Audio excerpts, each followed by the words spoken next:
Hello mga kamami! Hello everyone! Ayan, nandito na naman po Akets. Ayan.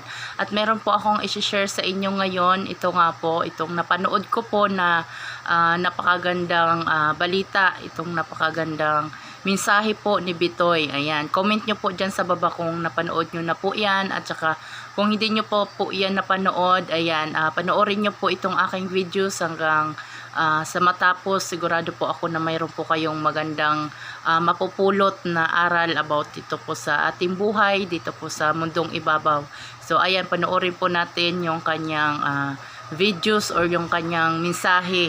Ito pa isang Bitoy story. Nagbibigan ako, ang daming sneakers sa collection niya. Hindi niya sinusuot dahil baka raw magasgas, baka maluma. Yung ilalim, nilalagay niya pa ng masking tape pag gagamitin niya para daw para hindi madumihan. And then one day, he died.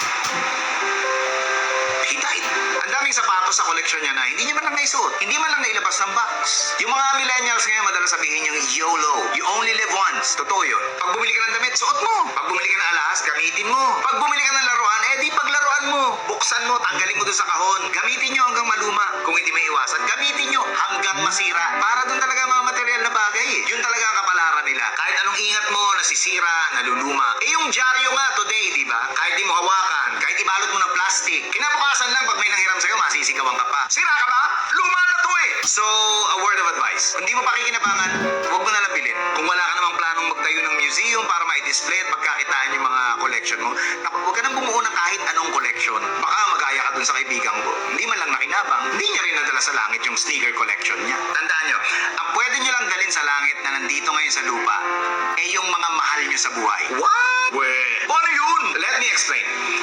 Kung may mahal kayo sa buhay, asawa nyo, anak nyo, magulang, kapatid, kaibigan nyo, tulungan nyo silang maging mabuting tao. Para ikaw, kung mabuti kang tao at namatay ka, tapos napunta ka sa langit, di sama-sama kayo doon pag sila naman ang namatay. Ang saya nun, di ba? So again, ang pwede nyo lang dalhin sa langit na nandito ngayon sa lupa, yung mahal nyo sa buhay. Yung material na bagay, pwede nyo lang dalhin sa hukay, pero hindi sa langit.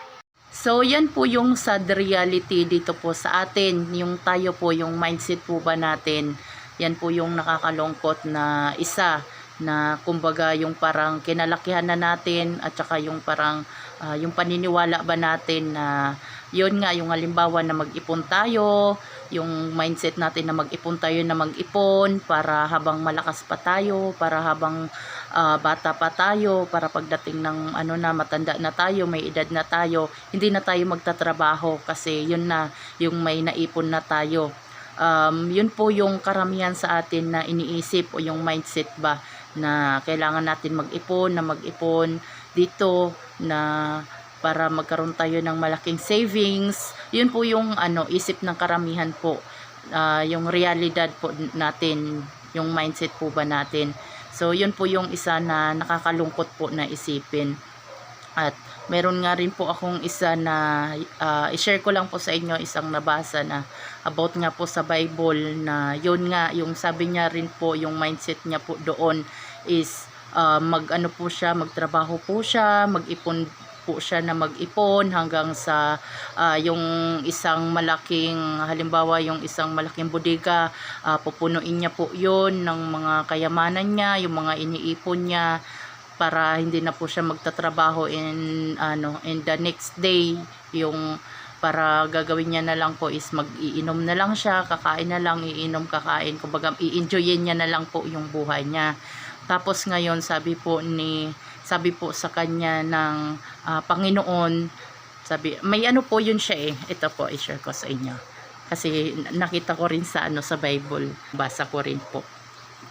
Sabi po sa kanya ng Panginoon na yun nga, kasi itong buhay po natin na to is lang po to, kumbaga hindi po to pang habang buhay na dito sa lupa. Kumbaga hiniram lang po natin ito. Ayan, hiram lang po natin yung ating buhay. Kaya napakalungkot din po. Ito rin po yung isa rin na napakalungkot isipin na ayun nga, na hindi po natin alam kung hanggang kailan po tayo dito sa mundong ibabaw, kung hanggang kailan po yung buhay natin, na ito yung hiram nga natin, na hiniram lang natin. So yun po yung isang nakakalungkot na ayun nga, magtrabaho ka na magtrabaho, tapos mag-ipon ka na mag-ipon dito sa lupa para para pagdating ng araw na yun nga na hindi na natin kailangan magtrabaho, na mag-relax na lang tayo. Tas yun yung isa na kumbaga hindi rin naman natin alam na kung kailan tayo kukunin niya. So paano yung mga inipon natin? Halimbawa, hindi natin alam, mamaya wala na pala tayo, kukunin na pala tayo. So, useless lang po yung lahat na mga ginagawa natin, na mga pinaghihirapan natin, na iniipon natin, na mga material na about dito nga sa mundo na to, na hindi naman natin na madadala pag once na tayo ay kinuha na o pumanaw na. So, yung pinakamaganda po natin na gawin is habang nabubuhay pa po tayo, habang hindi pa po huli yung lahat, yung napakaganda po natin na gawin na ipunin is yun nga po, mag-ipon po tayo ng kayamanan. Hindi po yung kayamanan na nandito sa lupa, kundi yung kayamanan po na doon po sa langit, para po sa langit. Kasi para pag once na pumanaw na po tayo, yun, mayroon po tayong na gantimpala po doon sa itaas. So, ayun nga po, ito nga po yung nabasa ko po na gusto ko pong i-share sa inyo. Dito po sa may Lucas 12 verse 20. So, ayan. Lucas 12 verse 20.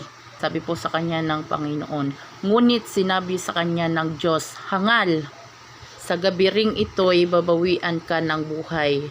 Kanino ngayon mapupunta ang mga inilaan mo para sa iyong sarili? Ganyan ang sasapitin ng sinumang nag-iipon ng kayamanan para sa sarili, ngunit dukha naman sa paningin ng Diyos. So, yun po yung sinabi dito. So, ulitin ko po. Ngunit sinabi sa kanya ng Diyos, hangal, sa gabi ring ito'y babawian ka ng buhay. So, nakakalungkot po, no? Sa gabi ring ito'y babawian ka na ng buhay. So, saan nga ba mapupunta yung mga inipon niyang mga kayamanan? So, useless lang din po. So, yun nga po yung yung kinagandahan nga po dito, na ito yung parang may aral po siya. Ganyan ang sasapitin ng sinumang nag-iipon ng kayamanan para sa sarili, ngunit dukha naman sa paningin ng Diyos. So, ayun po, mas maganda po talaga na na wag na mag-ipon po tayo ng kayamanan para po doon sa langit. Hindi yung dito sa mundong ibabaw na to, kasi wala naman po tong kasiguraduhan. Tsaka hindi naman po natin alam yung buhay natin kung hanggang kailan tayo dito. Kaya habang nabubuhay nga po tayo, habang nandito pa po tayo, habang hindi pa po huli yung lahat ng mag-ipon na tayo ng kayamanan para doon sa itaas, hindi para dito sa lupa. So, yun lamang po, sana ay naintindihan nyo yung yung pag-share ko na to, tsaka sana may napulot kayo na may napulot kayong lesson dito sa videos ko na to. So, ayun lamang po, hanggang dito na lamang po. God bless po sa inyong lahat. Thank you for watching, everyone. Bye-bye.